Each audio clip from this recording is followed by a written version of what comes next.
React. Republican Congressman Jeff Denham from California. California, I got to say, Congressman, is one of those states where you wonder if people ever think about, does anybody ever have to pay for anything, right? It's true. California has its challenges. But when we're talking about user pays, we've had a water shortage forever. And building new reservoirs as a farmer, as a water user, we're going to pay for that water. Let's build the infrastructure. Let's build some great dams, some big reservoirs to solve our crisis in the middle of this entire infrastructure package. So there's a lot for California to be excited about as well. You know, as important as the package is and as anxious as a lot of Americans are to see it roll out, some people think all these investigations are sucking the air out of the chance to do any kind of legislation inside the Beltway, to which you say what?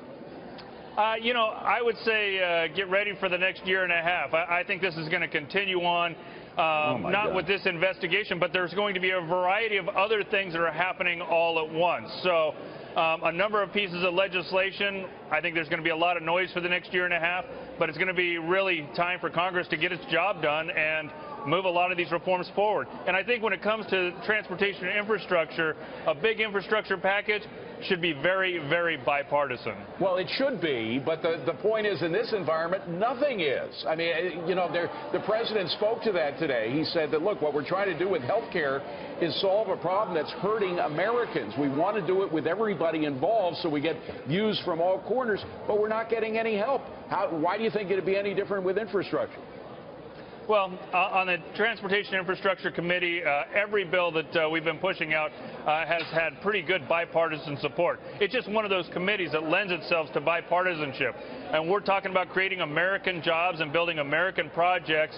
Those are projects that are going to be throughout red and blue districts across the country. Right. So I think it'll be important to have bipartisan support on this. I think one of the big questions will be, is this tied to tax reform, or is this a standalone package that allows us to get the big reforms as well as some new spending and some partnerships with local, state government and public entities, private entities working together. They're giving me a wrap, but we did hear a figure today from the president. $200 billion is the amount he says is going to have to come from the federal government. And that's going to come from where? Because we're burning red ink here. Yeah, well, certainly doing the health care bill gave us a baseline, but we do expect huge savings in tax reform. So taxes, you can't, in other words, what I'm hearing is you can't have infrastructure spending, or at least spend for it, until you have the extra revenue that comes in with growth from tax reform. No, I think they certainly could be done separately. There are a number of different opportunities that we have from a different number of different infrastructure banks that we currently have today that aren't used very well, that we could unleash that capital as well as having local, state, and private capital combined with this. But also, one thing that's missed is project delivery, getting these projects moving quickly so that you can get the investment. I mean, investors are looking at a quicker return and want to see jobs moving very quickly. So instead of having a 10 to 20-year project, let's do it in 2. Well, and that's going to take a lot of reforms. The president spoke to that, too, saying deregulation is going to help things move along much quicker than they usually do. Jeff Denham, we've got to leave it at that. Thank you so much for joining us. You got it. Thanks for having me. Appreciate it. Okay.